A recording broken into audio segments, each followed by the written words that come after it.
Bonjour à toutes et à tous, ça y est, le Festival de Cannes a commencé. Nous sommes de retour avec ce format des bulles cannoises où chaque jour nous allons parler d'un film important présenté en compétition ou ailleurs. Et aujourd'hui on commence avec le deuxième acte, le film d'ouverture réalisé par Quentin Dupieux qui est actuellement en salle. Josué, je me tourne vers toi pour commencer. Les derniers films de Quentin Dupieux n'ont pas toujours été bien reçus à Criticat. Qu'as-tu pensé de ce nouveau cru? Ouais, c'est un peu compliqué parce que moi je suis un dupuyiste, si on peut dire les choses ainsi, assez déçu. Et je pense qu'on est plusieurs à avoir on va dire une forme de bienveillance sur les premiers films de Quentin Dupieux, que ce soit Steak, Wrong ou même Réalité. Enfin voilà, Steak et Réalité, moi, sont les films de lui que je préfère. Et à mon avis, il y a quelque chose qui s'est un peu grippé depuis son retour. Alors on appelle ça le retour en France, mais c'est presque en fait les débuts, puisque même Steak avait été tourné de mémoire au Canada et se démarquait vraiment, même avec la présence d'Eric Ramsey, de la comédie française et d'un imaginaire entre guillemets français. Et là c'est un peu paradoxal parce que à la fois j'aime vraiment pas du tout les derniers Dupieux et celui-là je trouve un peu plus réussi, voire même je me demande si c'est pas le Dupieux parmi les films français de ces dernières années que je trouve le plus intéressant. Et en même temps il y a un nœud sur ce que le film raconte et le moment où il arrive. Alors en gros, je pense que c'est un film qui vraiment entérine le fait que ce qui passionne le plus aujourd'hui Dupieux, et en fait je pense qu'il a toujours passionné, c'est les acteurs. Et que les acteurs c'est vraiment le nerf de la guerre. Et là il y a une idée vraiment un peu de jeu de combinaison entre les quatre acteurs principaux, donc qui sont Vincent Lindon, Louis Garrel, Raphaël Quenard et Léa Seydoux. Et tout au long du film, en fait, il y a une espèce de presque de jeu mathématique, de changer les combinaisons, de mettre l'un avec l'une, puis l'un avec l'autre, etc. Et d'inverser un petit peu comme ça les données du problème pour confronter des acteurs, pour confronter des débits, pour confronter des démarches. Et ça, je pense que ce que le film réussit le mieux, c'est au début, c'est vraiment ces longs plans séquences, travelling, qui suivent les personnages en train de marcher. Et là où il y a quand même une forme, on peut dire, de virtuosité dans le jeu, dans la manière dont on déplie une situation, dont on déplie quelque part un problème, ou que sais-je. Bon, voilà. Et moi, ce qui m'embête un petit peu, c'est que, en fin de compte, le film, par un jeu un peu roublard et avec un élément qui, à mon avis, n'est juste qu'effleuré, qui est la présence d'un figurant, qui est un peu le petit grain de sable dans la machine, en gros, questionne ce qu'il a toujours fait aussi depuis on va dire principalement réalité, mais en fait même l'introduction de Rubber, c'est-à-dire l'entremêlement du faux et du vrai, pour creuser une forme d'absurde, pour créer quelque part une espèce de faille dans un monde qui serait hyper net, sans aspérité, sans qualité. Et là, en l'occurrence, c'est une espèce de restaurant sur une route un peu perdue. Et ce que raconte un peu le film, c'est que, en fin de compte, même si on entremêle le réel, la fiction, si on entremêle les vrais acteurs, puisqu'il y a vraiment des choses un peu troublantes dans la manière dont, par exemple, le personnage de Vincent Lindon ressemble vraiment à une version presque exacerbée de ce qu'est Vincent Lindon dans la réalité. Cette manière d'entremêler en permanence réel et fiction, c'est pour nous dire à l'arrivée que non, en fait la fiction c'est la fiction, le réel c'est le réel, et donc la fiction c'est un peu le territoire où on peut tout dire, où on peut faire des blagues sur absolument n'importe quoi, puisqu'il n'y a pas de morale, pas de politiquement correct, etc. Et alors là, c'est là que ça bloque vraiment pour moi, c'est le tempo de la sortie du film et le fait qu'il soit en ouverture de Cannes, dans le contexte que connaît le cinéma français, sur les violences sexistes et sexuelles, et sur l'espèce de jeu avec la ligne rouge que le film vraiment cultive en permanence, avec je pense un mauvais esprit un peu désagréable, d'autant que, puis je vais te passer la parole là-dessus, mais il y a quand même quelque chose qui, je sais que toi et moi, nous gêne particulièrement dans les derniers Quentin Dupieux, c'est une espèce de gratuité misogyne, quoi. C'est-à-dire il y a toujours un moment dans le film, une espèce de blague ou une espèce de scène qui est un peu gratuite vis-à-vis d'un personnage féminin. Là, c'est une insulte sexiste vis-à-vis du personnage de Léa Seydoux qui tombe vraiment comme un cheveu dans la soupe, et vraiment tous les derniers films de Quentin Dupieux contiennent un plan, une scène, une réplique comme ça, un peu fielleuse. Et je trouve justement qu'il y a une forme d'hypocrisie un petit peu dans cette manière de Dupieux de se mettre un peu au-dessus de la mêlée, de pouvoir un peu sonder le contemporain, de s'amuser d'une supposée bien-pensance, d'une supposée cancelisation, hein, le terme est mentionné. Et que là en particulier, je trouve ça très déroutant, un peu troublant, voire même discutable, que le Festival de Cannes, dans le contexte qu'on connaît, choisisse ce film-là comme ouverture pour lancer le bal. Je trouve que ça envoie un message qui est vraiment un peu bizarre et, pour tout dire, assez désagréable. Avant de te répondre sur cette question-là, je dois dire que pour moi, le film est presque une bonne surprise. C'est-à-dire que comme toi, j'aime vraiment Réalité et j'aime un peu Steak, un peu moins les autres films américains, mais qui sont vraiment très étranges, voire désagréables d'une certaine manière, mais d'une façon assez intéressante. tandis que les films du retour en France, comme on l'appelle, me paraissent presque à chaque fois des fausses promesses. Et j'en sors, j'y vais toujours parce que c'est vrai que Dupieux est un peu tout seul à faire ce qu'il fait en France, donc c'est quand même intéressant de toujours aller voir ses films, et il y en a beaucoup. Mais c'est vrai que je sors presque toujours déçu, voire énervé. Et là, je dois dire qu'avec peut-être Yannick, mais je sais que tu n'es pas d'accord avec moi là-dessus, c'est peut-être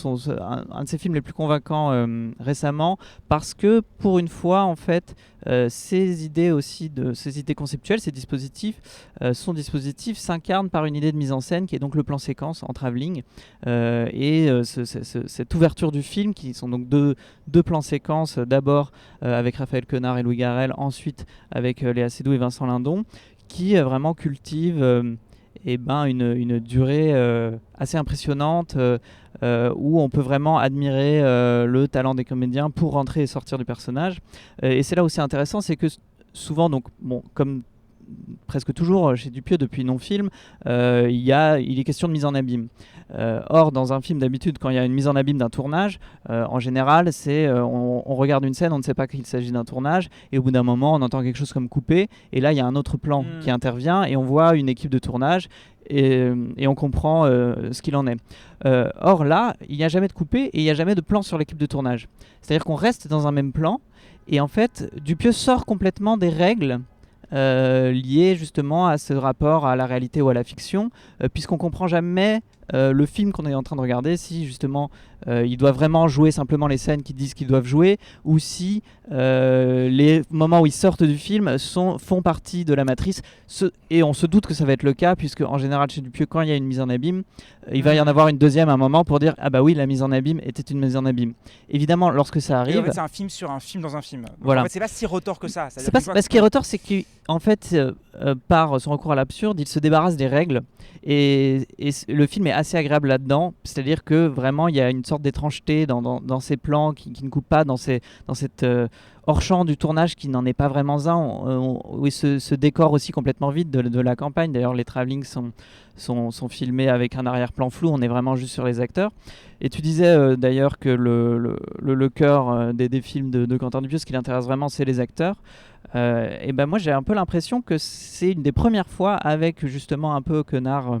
dans Yannick que ça c'est vraiment au cœur du film. C'est-à-dire que souvent il a des castings comme ça complètement mirobolants, c'est une sorte de Wes Anderson français par la gourmandise de ses castings, mais souvent la présence de tel ou tel acteur ne produit pas grand-chose, comme c'était le cas par exemple dans Fumer fait tousser, ou je sais pas, par exemple pour parler de Vincent Lacoste, à part lui faire une coupe au bol, il n'avait pas grand-chose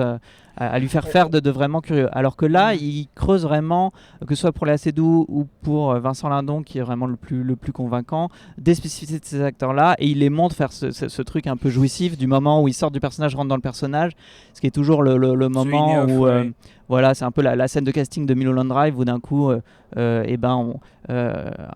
acteur qui joue un acteur se révèle vraiment très doué par sa manière d'intervertir des personnages. Mais je pense qu'on pourrait presque juger les meilleurs Quentin Dupieux à l'aune de ça. C'est-à-dire que moi ce travail sur les acteurs, je pense qu'il est assez génial dans Steak, ou même dans Réalité avec Alain Chabat. Et en fait, c'est vraiment quand il y a une attention aux acteurs et vraiment une forme de drôlerie, de rythmique là-dessus, de jouer sur leurs intonations, sur leur bizarrerie intrinsèque, que quelque part le cinéma Dupieux n'est jamais aussi intéressant. Ensuite, il y a quand même, tu vois, outre ce discours sur le contemporain, même ce truc du travelling, je sais qu'on n'est pas d'accord là-dessus, l'épilogue qu'on va pas raconter, pour moi, est aussi un peu une espèce de truc très vain, un peu creux, qui met en exergue la pseudo-maestria du film. Je pense qu'on peut le raconter comme le film est sorti par ailleurs, mais en fait, une fois que le film arrive au restaurant, déjà c'est un peu moins précis, disons, par l'alternance des plans. Il y a déjà un peu moins de règles, même si c'est toujours très drôle au début. Et puis effectivement, il y a ce premier coup de pistolet, pour ne pas trop dévoiler, même si à mon avis on peut le faire, qui tranche avec une nouvelle mise en abîme. Mais à partir de là, à mon avis, le film ne tient plus tellement la route, parce que justement, à partir de là, en fait, on commence à réfléchir aux règles. Là où auparavant, les règles de son dispositif restaient floues, et à mon avis le film était bien meilleur là-dedans. Alors si je peux me permettre sur la question de l'absurde, il y a quand même un petit problème, c'est que Quentin Dupieux est tellement productif, tellement staccanoviste, que tout de même, maintenant on est à 2-3 films par an, et cette question de l'absurdité, elle commence aussi à être de plus en plus lissée, parce qu'on voit les ficelles, on voit les trucs, et je pense que par exemple, ce qui se joue autour du figurant, cette espèce de est-ce que ce qu'on voit est de la fiction ou de la réalité, par exemple, ça c'est un truc qu'on commence à connaître dans le cinéma Dupieux, et qui atténue cette impression justement de rugosité que pouvait y avoir dans ses premiers films, ou ce côté même un peu vertigineux que pouvait en partie cultiver la réalité. Oui, parce que ça joue sur la surprise, mais il y a quand même au bout d'un moment une forme de système qui s'installe, qui fait qu'on attend, comme je disais par exemple, le retournement d'une nouvelle mise en abîme. En tout cas, merci Josué. C'était donc notre première Bulle-Canoise, et cette année, pour cette nouvelle saison, on inaugure un nouveau format en fin d'émission, une sorte de post-scriptum si vous voulez, la carte blanche, où chaque jour un rédacteur parlera d'un autre film vu au festival ou d'un sujet de son choix concernant le festival. Et aujourd'hui, c'est Josué qui commence pour nous parler de Ma vie, ma gueule de Sophie Fillière, qui faisait l'ouverture de la quinzaine des cinéastes.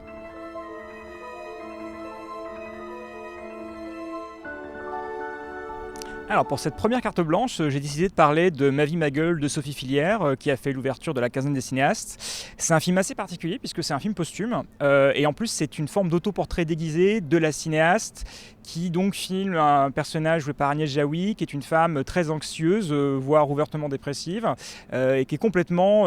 hantée par la peur de mourir. Et le film est un peu inégal. Alors je ne sais pas si c'est dû à sa production qui est un peu compliquée, puisque le film n'a pas pu être finalisé véritablement par Sophie Fillière, qui est morte juste après, je crois, la fin du tournage. Mais il y a quelque chose de très troublant dans la manière dont, en fin de compte, c'est vraiment un film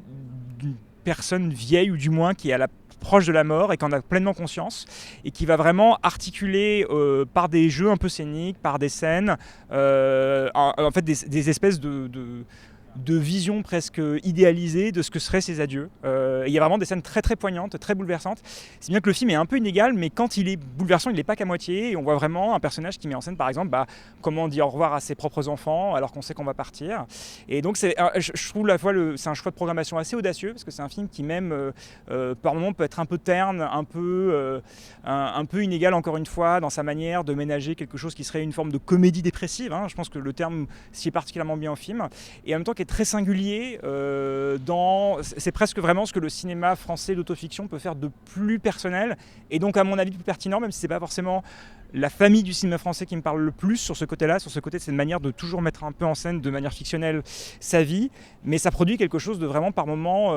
d'une singularité assez folle, d'autant qu'on reconnaît dans les traits d'Agnès Jaoui la figure de Sophie Fillière.